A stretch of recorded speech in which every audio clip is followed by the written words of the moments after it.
สารกระต้องตองปลาเด็กกระต้องปลาละเอาโต๊ะมาวาง10 ปลายเส้นเนาะจาก12 13 เส้นนี่ก็ได้ถ้าโต๊ะยาวเขาก็วางหลายเขาก็สารใหญ่เด้เนาะถ้าโต๊ะเขาสั้นเขาก็สารน้อยวางไปแบบนี้นี่ประมาณนี้ก็พอแล้วอันนี้เราเริ่มสารเป็นลายคัดสารง่ายเนาะลายคัดหรือว่าลายนึ่งข้ามนึ่งลอดนึ่งข้ามนึ่งหรือว่ายกนึ่งข้ามนึ่งอันนี้เป็นสารง่ายสุดแล้ว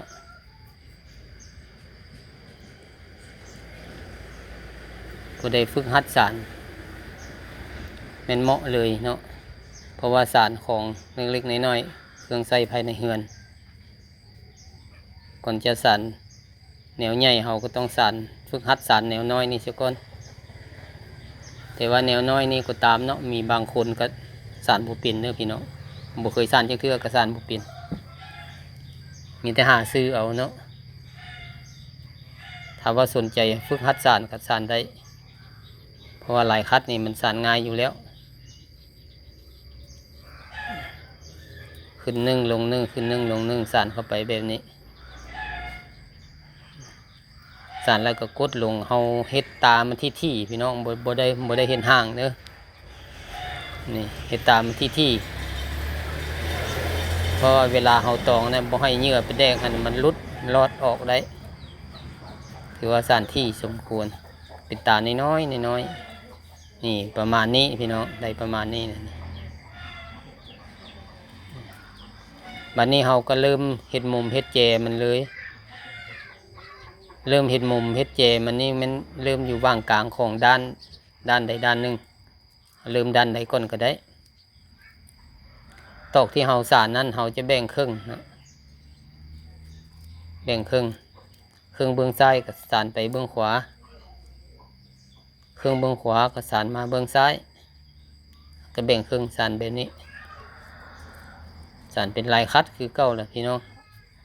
มันต้องยันมันพิษเนาะสานเข้าไปมันทึกรถลายคัดนี่ถ้าเป็นลาย2ลาย3ยังว่าเฮายันว่ามันพิษเนาะลายคัดนี่กับโบยันมันพิษแล้วตัวได้ขึ้นแล้วก็เอาลงตัวได้ลงแล้วก็เอาขึ้นมันง่ายสานเข้าไปแบบนี้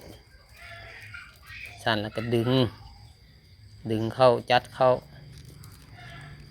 มันหักเป็นเหลี่ยมเป็นแจแบบนี้พี่น้องเป็นแจเป็นมุมนะ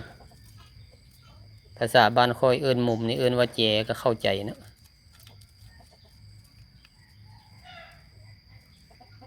สานเข้าไปแบบนี้พี่น้องสานพอเข้าไปมัดคู่เส้นแล้วก็มาจัดมาดึงบ้านนี้นี่สานเข้าไปแบบนี้แล้วก็มากดตอกในลงจัดให้มันเรียบให้มันที่กันพี่น้อง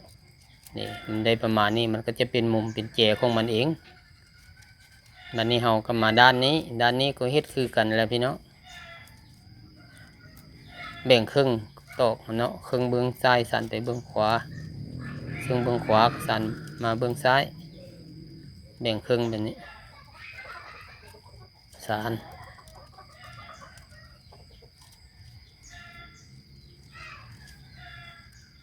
นี่ก็เฮ็ดง่ายๆถ้าว่าเฮาดึงยากเฮาก็เอาใส่หัวเข้าก็ได้เนาะเฮานั่งปุ๊บหัวเข้าขึ้นแล้วเฮาก็เอาสานใส่หัวเข้าเฮามันจะสานง่ายกว่า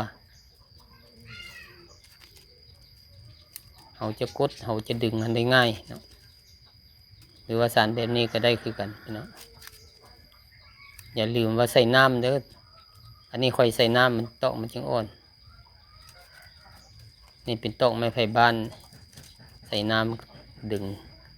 มันก็เหนียวดีอ่อนดีเนาะนี่ได้แล้วนี่2 มุม2 แจแล้วนี่ทำมาอีกมุมที่3มุมที่4ก็เฮ็ดคือกันพี่เนาะเฮ็ดคือกันที่ผ่านมานั่นแหละนี่หลังจากเฮาสานแล้วเฮาก็มาไปแบบคือกันก็เฮาสานที่เข้านั่นแหละไปแล้วเฮาก็ดึงใส่น้ำเพื่อบ่ให้มันผืนออกนี่ สานไปเลยบัดนี้ไปจากซ้ายหาขวาแล้วก็ไปจากขวาหาซ้ายแต่ละรอบไปแล้วก็ดึงเนาะนี่เขาไปหลายรอบแล้วขึ้นมามันก็สูงขึ้นมาได้ประมาณนี้แล้วนี่ถือว่าพอแล้วเขาก็มาตัดมันตัดส่วนตอกออกนี่มันเพียงมันเคียงงามแบบนี้ตัดออกแบบนี้บนใดมันสูงเขาก็ตัดออกให้มันเพียงเสมอกันหลังจากนี้เขาก็หากงหาขอบหากง2 กงเนาะหรือว่ามาเฮ็ดเป็นขอบน้อยๆมาเฮ็ดเป็นขอบแล้วเขาก็มาทักขอบบานนี้มาทักขอบนี้มันเอาไหวเนาะเอาไหวทักนี่ไหวแท้เด้อตัวนี้เด้อไหวแท้มาทักนี่เอาบ่มีไหวเขาก็เส้นพลาสติกทักก็ได้ทักก็คือกันกับเฮาทักอันขอบข้องอะไรเนาะขอบปากข้องขอบปาดกระมองขยังก็คือกันกับแบบนี้แหละก็ทักเกาะไปแบบนี้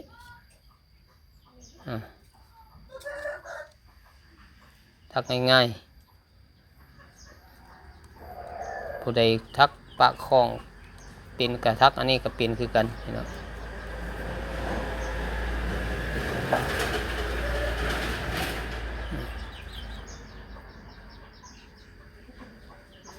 เอาเว้นระยะมันพอดีเว้นระยะประมาณ3 เซน4 เซนนี้นี่แล้วเราก็ทักสอดบาทที่1สอดบาทที่2สอดบาทที่3ที่4แล้วก็ดึงรอบที่1ดึงรอบที่2แล้วก็ดึงมาทางข้างนี่เป็นรอบที่3แล้วก็สอดขึ้นมานี้เนาะอันครั้งแรกเราสอดเขาแล้วแต่ว่ามันรุดออกเราก็มาสอดใหม่แล้วเราก็มาดึงนี่แล้วถักแบบนี้แหละพี่น้องเห็ดแบบนี้ไปเรื่อยๆเวลาส้นตอกให้มันสุดแล้วเราก็มาต่อแบบนี้เนาะพับส้นหนึ่งมันเข้าส้นที่2กับพับเข้าแล้วก็มากอดเกี่ยวกอดแล้วก็แย่เข้าไปแบบนี้แล้วก็ดึงนี่ต่อแบบนี้ต่อง่ายเนาะต่อในใดก็ได้ให้มันอยู่นี่หลังจากนี้เรามาตัดส่วนมันออกแล้วก็มาครอบต่อไป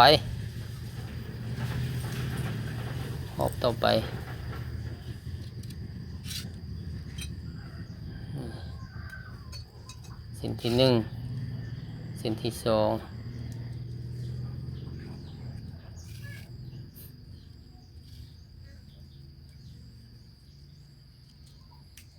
นี่เขาทักเป็นบ่วงเข้าไปเนาะสอดบาทที่1สอดบาทที่2สอดบาทที่3สอดบาทข้างบาทที่4สอดหัดไว้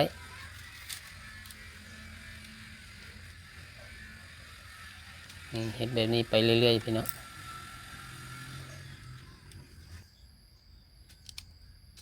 แล้วเราก็เอาไม้ดามจับนี่มาใส่ไม้ดามจับเนี่ยมาเสียบเข้านี้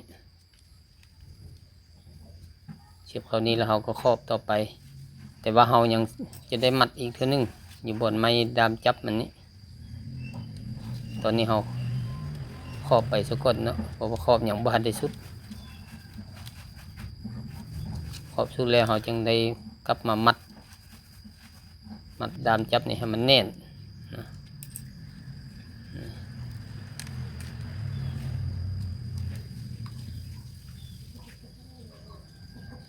นี่เราครอบได้ประมาณนี้เราก็สอดส่วนโต๊ะนี้ไว้ส่วนไหวนี้ไว้นี่สอดไว้ประมาณนี้แล้วเราก็ตัดออกนี่บัดนี้เราก็มามัดดามจับนี่เนาะมัดหลายๆรอบนี่เนาะสอดเข้าสอดออกอยู่นี่ให้มันหลายรอบมัดดึงให้มันแน่นหนานี่มัดแล้วเนาะเห็ดได้ประมาณนี้มัดให้มันแน่นบ่ให้มันรุดออกแน่นแล้วเนาะหลังจากนี้เราก็เห็ดเชือกน้อยๆเนาะมามัดเป็นบ่วงไว้สำหรับห้อยเวลาเราใช้งานแล้วเราก็ห้อยไว้ต ตามฝาเฮือนนี่ห้อยไว้ตามฝาเฮือนครัวนี่